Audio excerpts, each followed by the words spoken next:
Hello friends, welcome back to in my channel be creative.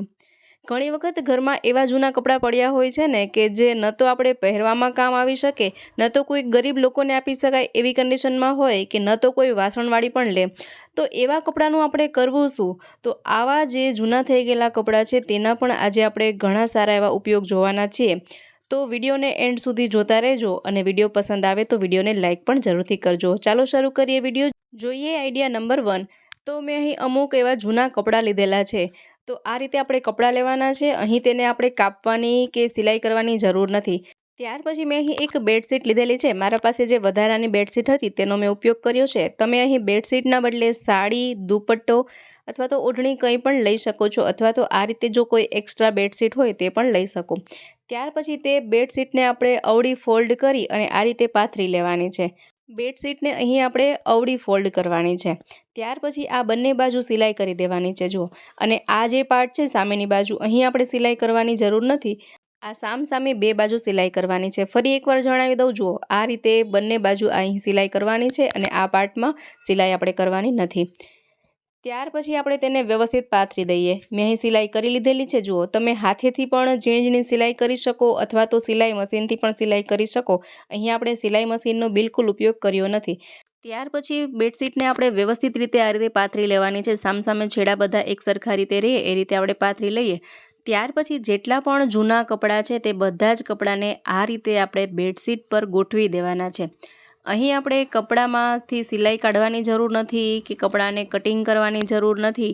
કોઈ પણ રીતને કંઈ પણ ફેરફાર કર્યા વગર જ જૂના કપડાને આ રીતે આપણે જેટલી બેડશીટ પાથરી છે તેના ઉપર આ રીતે તેટલા પ્રમાણમાં જ આ રીતે બધા જ કપડાને પાથરી દેવાના છે. ત્યાર પછી જો કોઈ પણ કુર્તીમાં કે એમાં કોઈ એવા પેચીસ કે બટન કે એવું હોય ને તો તેને પણ આપણે કાઢી લેવાનું. અને શર્ટ હોય તો શર્ટમાંથી પણ બટન કાઢી લેવાના. તો જેથી કે શું થાય કે જ્યારે નેક્સ્ટ ટાઈમ આપણે કંઈ પણ ક્રાફ્ટનું કામ કરવાનું હોય તો તેમાં એ બટન કામ આવી શકે અને જે આપણે આ ગાદલું બનાવી રહ્યા છીએ તેમાં તે ખૂંચે પણ નહીં.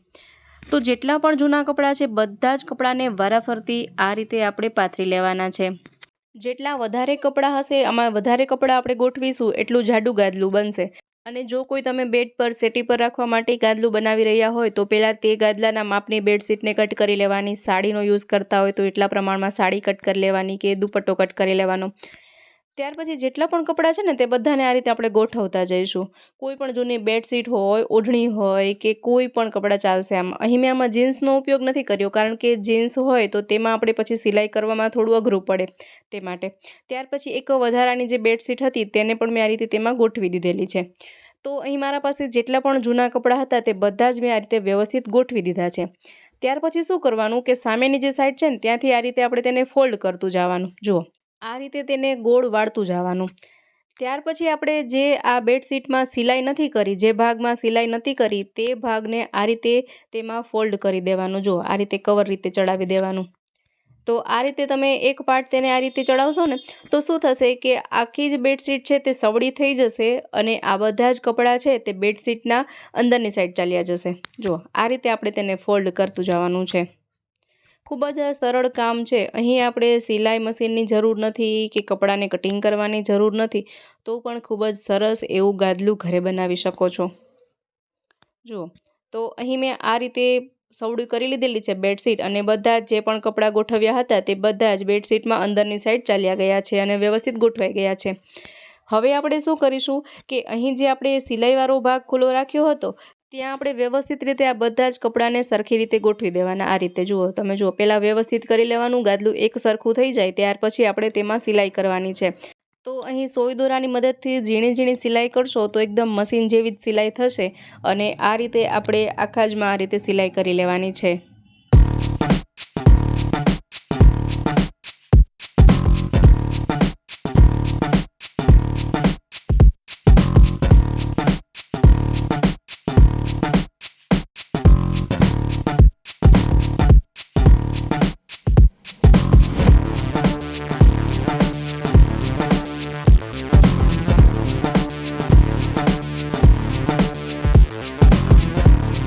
અહીં મેં આ રીતે સિલાઈ કરી લીધેલી છે.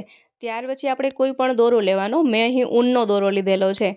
તો આ રીતે દોરો આપણે પરોવીશું અને જે ગોદડાની સોય આવતી હોય ને, મોટી સોય આવતી હોય તે સોય લેવાની છે અને અહીં આપણે તેમાં ઊન પરોવીશું. અહીં મારે આ બેડશીટમાં બ્લુ કલરની ડિઝાઇન છે એટલા માટે મેં બ્લુ કલરનો દોરો લીધેલો છે. હવે શું કરવાનું કે થોડા થોડા અંતર પર આ રીતે આપણે એ દોરાથી ટાંકા લગાવીશું, જેથી કે આપણે માર્કેટમાંથી ખરીદીને લાવીએ ને એવો જ શો આવે, સેમ ટુ સેમ એવું જ ગાદલું બનીને રેડી થઈ જાય. અને આમાં આપણે જે પણ અંદર કપડાં બધા ગોઠવ્યા છે તેમાં પણ સરસ રીતે સિલાઈ લાગી જાય.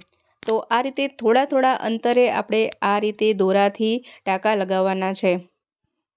આ એક ખૂબ જ સરસ અને ખૂબ જ બેસ્ટ એવો આઈડિયા છે કે ઘરમાં પડેલા જૂના કપડાંનો પણ ઉપયોગ થઈ જાય અને સરસ એવું ગાદલું પણ આપણે ઘરે બનાવી શકાય. તો ચાલો આખા જ ગાદલામાં આપણે થોડા થોડા અંતરે આ રીતે ટાંકા લગાવી લઈએ. અને આપણે દોરામાં જે ગાંઠ લગાવ્યું હોય ને તો ગાંઠવાળો પાર્ટ આ રીતે ગાદલામાં ઉપરની સાઈડ રહે એ રીતે આપણે ટાંકા લગાવવાના, જેથી કે ખૂબ જ સરસ લુક આવે. અને વિડીયો છોડીને હજી જવાનું નથી, કારણ કે ફાઇનલ લુક બાકી છે. એ સિવાય પણ જૂના કપડાના બીજા 2 ઉપયોગ પણ હજી જોવાના બાકી છે, તો વિડીયોને જોતા રહેજો. હજુ આપણે ફાઇનલ લુક પણ જોઈશું કે માર્કેટમાં મળે તેવું જ ગાદલું બની શકે છે કે નહીં, અને તેને ફોલ્ડ કરીને પણ આપણે જોઈશું.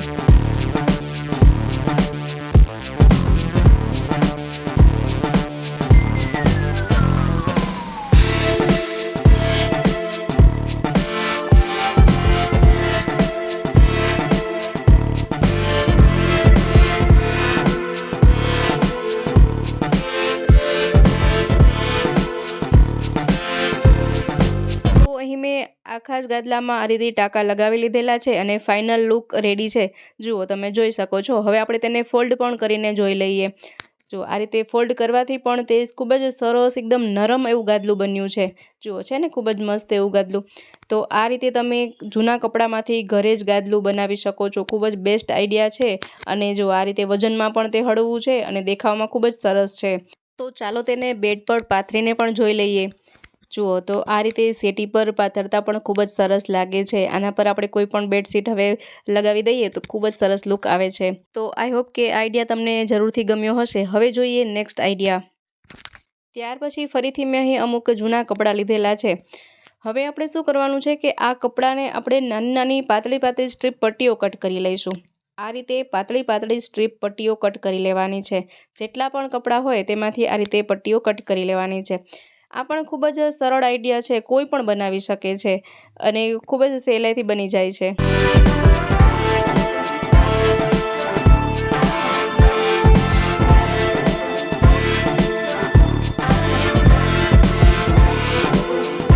પટ્ટીઓ કટ કર્યા પછી ત્યાર પછી તેને થોડું આ રીતે સ્ટ્રેચ કરવાનું, ખેંચવાનું. તો શું થાય કે પાતળી દોરી જેવો આકાર આવી જશે. ત્યાર પછી 4 થી 5 ઇંચના ટુકડા કટ કરી લેવાના. તે બધી જ પટ્ટીઓમાંથી આ રીતે 5 ઇંચના ટુકડા કટ કરી લઈશું. હવે બધા જ ટુકડાને અલગ એક બાજુ રાખી દઈએ. આ રીતે અલગ અલગ કપડામાંથી અલગ અલગ કલરના ટુકડા આપણે રેડી કરી લેવાના છે. આ રીતે પહેલાં તો સ્ટ્રીપ પટ્ટી કટ કરી તેને ખેંચી દોરી જેવો શેપ આપી અને 5-5 ઇંચના ટુકડા કાપી લઈએ.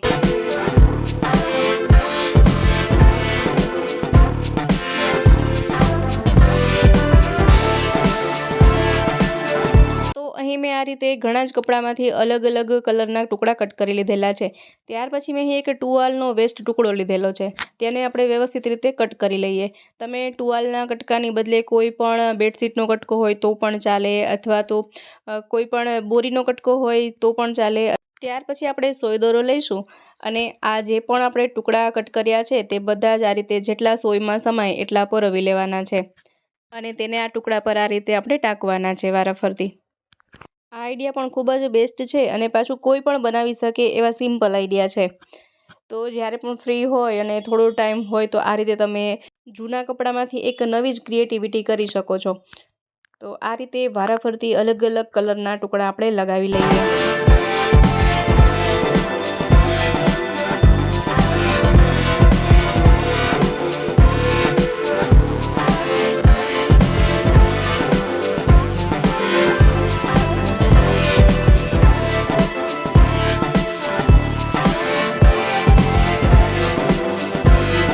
ફરતે જ બ્લેક કલર અને બ્લુ કલરની બોર્ડર કર્યા પછી હવે આપણે અહીં વ્હાઇટ કલરનો ઉપયોગ કરીશું.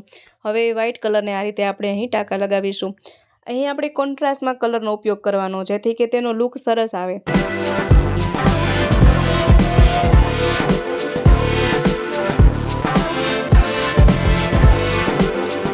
તો અહીં આ રીતે મેં વ્હાઇટ કલરની ફરીથી 2 બોર્ડર લગાવી લીધેલી છે. ત્યાર પછી આપણે ગુલાબી કલરનો ઉપયોગ કરીશું, લાઇટ પિંક કલરનો.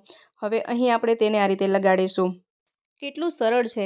આ રીતની વસ્તુ જ્યારે આપણે માર્કેટમાં ખરીદવા જઈએ તો ખૂબ જ મોંઘી દાટ મળતી હોય, પરંતુ તમે જૂના એવા કપડામાંથી ઘરે જ આવી બધી વસ્તુઓ બનાવી શકો છો.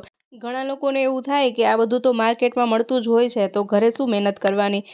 પરંતુ તમે એક વખત બનાવી જોજો. જ્યારે આપણે પોતાની મહેનતથી કોઈ વસ્તુ બનાવીએ ને તો એ વસ્તુ આપણને ખૂબ જ વાલી લાગે, ખૂબ જ પ્રિય હોય, કારણ કે એમાં આપણી મહેનત છુપાયેલી હોય. તો આ રીતે મહેનત કરીને કોઈ પણ વસ્તુ તમે જ્યારે બનાવો ને તો તે આપણે આનંદ એક અલગ હોય અને તેની ખુશી અલગ હોય અને તે વસ્તુને આપણે સાચવીએ પણ ખૂબ જ. જ્યારે માર્કેટમાંથી ગમે તેટલી મોંઘી વસ્તુ લાવીએ ને તો તેની આપણે એટલી કિંમત ન હોય જે આપણે હાથે બનાવીએ. જુઓ તો ફાઇનલ લુક તમે જોઈ શકો છો, કેટલું સરસ અહીં ડોરમેટ બનીને રેડી થઈ ગયું છે. તો હવે આપણે અહીં ત્રીજો આઈડિયા જોઈએ. તો તેના માટે પણ મેં અહીં અલગ અલગ કપડાને આ રીતે ટુકડામાં કટ કરી લીધેલા છે. ત્યાર પછી અહીં મેં આ રીતે એક ઘઉં કે ચોખાની બાચકી આવતી હોય તે બાચકી લીધેલી છે. તેનો એક પાર્ટ લઈએ. હવે આપણે અહીં મેઝરમેન્ટથી માપ લઈ અને નિશાન કરવાનું છે. તો અહીં 5 ઇંચના અંતરે આપણે માર્કરથી માર્ક લગાવી દઈએ. જુઓ, અને 5 ઇંચની લંબાઈ અને 5 ઇંચની પહોળાઈમાં આ રીતે આપણે લાઇનિંગ દોરી લેવાની છે.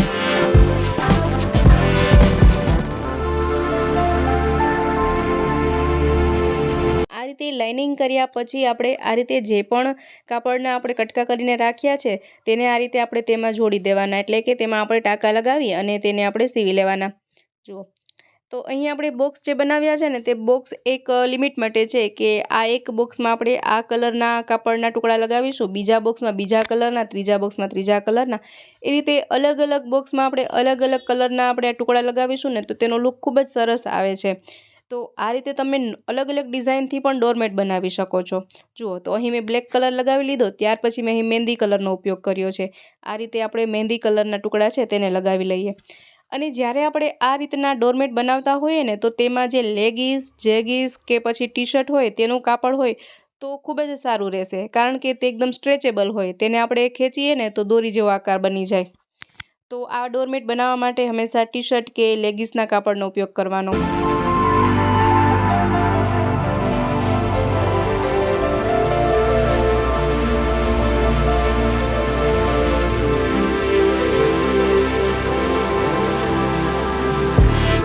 અહીં મેં વારાફરતી બધા જ અલગ અલગ કલરના ટુકડા લગાવી લીધેલા છે અને કંઈક આ રીતનું ડોરમેટ બનીને રેડી થઈ જશે. કેટલું સરસ લાગી રહ્યું છે. આ રીતનું ડોરમેટ માર્કેટમાં ખરીદવા જાઓ તો ખૂબ જ મોંઘું મળતું હોય, પરંતુ આ રીતે તમે ઘરે જ વેસ્ટ એવા કપડામાંથી બનાવી શકો છો. કેટલો સરસ લુક આવી રહ્યો છે. તો આ ડોરમેટની 2 અલગ અલગ રીત હતી. તમને જે પણ રીત પસંદ હોય એ મુજબ તમે ડોરમેટ બનાવી શકો છો. તો મિત્રો, આશા રાખું છું કે આજના દરેક આઈડિયાઝ તમને ખૂબ જ પસંદ આવ્યા હશે. કયા આઈડિયા તમને સૌથી વધુ પસંદ આવ્યા મને કમેન્ટ બોક્સમાં જરૂરથી જણાવજો. સાથે જ વિડીયો પસંદ આવ્યો હોય તો વિડીયોને લાઇક કરજો, શેર કરજો, તેમજ અમારી ચેનલ પર નવા હોય, પહેલી વાર ચેનલ પર વિઝિટ કરી રહ્યા હોય તો ચેનલને સબસ્ક્રાઈબ પણ જરૂરથી કરજો. ફરી મળીએ નવા વિડીયોમાં નવા જ આઈડિયા સાથે. ત્યાં સુધી જોતા રહો અમારી ચેનલ બી ક્રિએટિવ.